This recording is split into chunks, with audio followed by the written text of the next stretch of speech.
awali ya yote pia napenda niseme kitu kimoja. Haya yote yanakubalika na yanafanyika kwa sababu ya umahiri wa rais tulionaye. Rais wetu wa Jamhuri ya Muungano wa Tanzania, mama yetu Samia Suluhu Hassan, kwa jinsi ambavyo ameendelea kusimamia ulinzi na usalama wa nchi yetu ya Tanzania. Ni kwa sababu ya umahiri wa uongozi wake. Ingekuwa leo hatuna uhuru wa kutosha, hatuna usalama wa kutosha, tusingeweza kutekeleza yote haya ambao leo tunajitambia hapa mbeleni. Lakini kwa sababu tunaye kiongozi mahiri ambaye anaendelea kusimamia taifa letu la Jamhuri ya Muungano wa Tanzania vizuri na kwa weledi wa hali ya juu, ni wajibu wetu kama wanaTabora tushikamane kwa pamoja. Mwaka 2025 tuonyeshe kwa vitendo katika boksi la kura mwezi Oktoba. Ni wajibu wetu, lakini natambua kwamba hata wanafunzi wetu ambao mna graduate leo mlishaanza kusema Oktoba tunafanyaje? Oktoba tunatiki. Hatutozuiwa na mtu yeyote. Ni lazima tusimamie hili ili tuendelee kuliombea taifa letu liendelee kuwa na amani ya kutosha. Bila kufanya haya na bila kusimamia msimamo wa serikali ya Jamhuri ya Muungano wa Tanzania, tutajikuta sisi kama wanaTabora tumekuwa chanzo cha kutoesha amani tulionao katika taifa la Tanzania. Kwa hiyo ni wajibu wetu wanaTabora kwa umoja wetu na kwa kile ambacho mama yetu katutendea katika mkoa wa Tabora, upande wa usalama, lakini katika upande wa maendeleo ambao tunayashuhudia kwa kasi kubwa katika mkoa wa Tabora. Tumeona kwamba tumezindua juzi kati kiwanda cha utengenezaji wa nguzo. Alikuja naibu waziri mkuu hapa Kiloleni pale, tukazindua kiwanda cha utengenezaji wa nguzo. Hii ni hatua moja mbele. Lakini sisi ni mashahidi, watu ambao mnatokea kule Itonjanda, Kazima kule na kule Uyui wanaendelea na upimaji kwa sababu kuna kiwanda kingine kinaongezeka, kiwanda cha mbolea. Sisi tunamdai nini mama yetu Samia Suluhu Hassan? Na ndio maana na sisi kama taasisi ya Tabora Polytechnic tutaendelea kujitolea ambacho tuna uwezo nacho kuwawezesha vijana wa Tabora kujiandaa kwa niaba ya maendeleo ambayo yanakuja katika mkoa wetu wa Tabora. Hili lazima tutalifanya kwa sababu hatuwezi tukasubiri maendeleo yanafika alafu wanaTabora tumelala, baadaye tunakosa ajira, tunaanza kujiuliza na kuanza kulalamika na kuleta manunguniko kwamba wanaoajiriwa wanatoka mikoa mingine. Hili hatuwezi kukubali.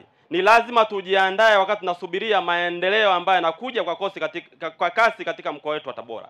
Tuhakikishe tumewaandaa vijana wetu kama hivi ambao tunaenda kuwatolea mafunzo mbalimbali katika upande wa sekta ya usafirishaji. Kwa maana kwamba ndio maana tumeongeza mafunzo mengine katika vyombo mbalimbali, kwa maana kwamba viwanda vikija vitahitaji madereva, lazima.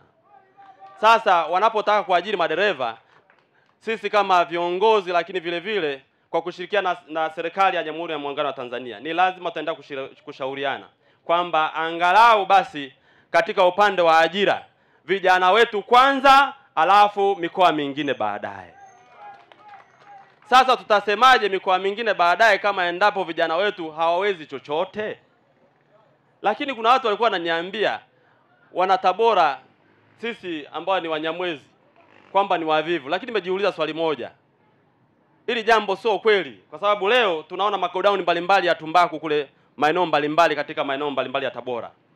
Wanaofanya kazi kule ni vijana wetu wa Tabora kuanzia asubuhi mpaka usiku. Sasa wale wavivu ni wakina nani? Hakuna wavivu, tatizo ni kwamba hapakuwa na kazi za kufanya. Tunasema wanaTabora au vijana ni wavivu kwa sababu hakuna kazi. Wanafanya nini? Mwisho wa siku tunatengeneza vibaka. Zamani wakasema mkoa wa Tabora kwa vibaka. Utafanya nini kama endapo hakuna kazi?